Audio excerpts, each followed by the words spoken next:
সমস্ত মুসলিমদের কেরাম, মুহাদ্দিসিনে কেরাম ক্ষমা পাওয়ার তৃতীয় স্থান উল্লেখ করে বলেছেন ওয়াসারিউ ইলাস সালাত।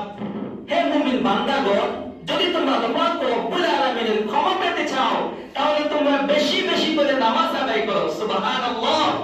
কারণ আল্লাহ রব্বুল আলামিন পবিত্র কোরআনে বলেছেন ইন্নাস সালাতা তানহা আনিল ফাহশাই ওয়াল মুনকার।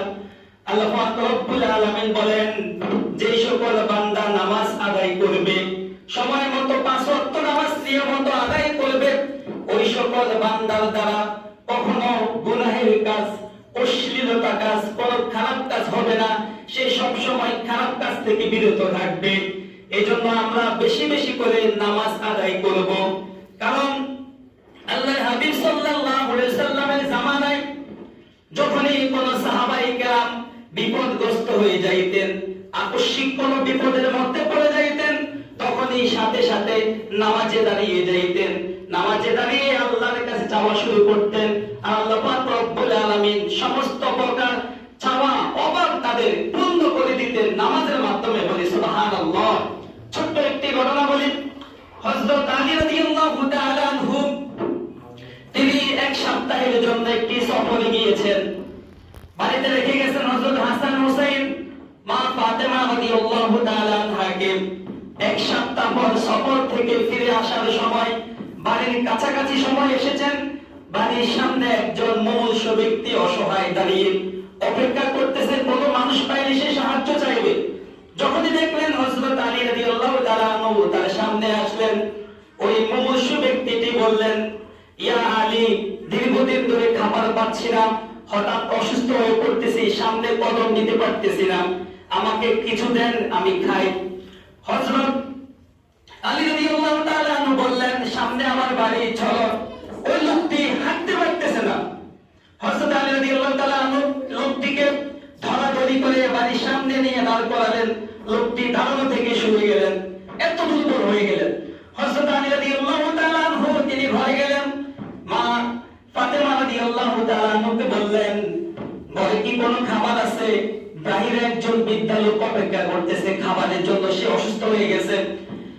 মা ফাতেমা রাদিয়াল্লাহু তাআলা আনহু ভারাক্রান্ত মনে বললেন, আপনি যে খাবার রেখে গেছেন 3 দিন পরে খাবার শেষ, আজকে 3 থেকে 4 দিন আমাদের ঘরে কোনো খাবার নাই। হযরত হাসান হুসাইন তারা ক্ষুধার কারণে কান্না করতেছে। যখন আলী রাদিয়াল্লাহু তাআলা এই কথা শুনলেন, সাথে সাথে নামাজে দাঁড়িয়ে গেলেন। নামাজ পড়ে সালাম ফিরিয়ে তিনি আল্লাহর কাছে দোয়া করলেন, রব্বুল আলামিন, আমি আমার স্ত্রী মা ফাতেমার জন্য খাবার চাচ্ছি না, আমি আমার সন্তান হাসান হুসাইনের জন্য খাবার চাচ্ছি না, বাহিরে একজন মুমূর্ষ ব্যক্তিকে আমি দাঁড় করিয়েছি, তাকে খাবার দিব বলে আশ্বস্ত করেছি। এখন যদি তার সামনে যাই খাবার বিহীন, আমি লজ্জা পেয়ে যাব। এভাবে তিনি দোয়া করলেন। সালাম ফিরিয়ে দোয়া শেষে দেখলেন জান্নাতি এক খাবারের পেয়ালা তার সামনে উপস্থিত। হাসান হোসেন দৌড়িয়ে আসতেন খাবারের জন্য।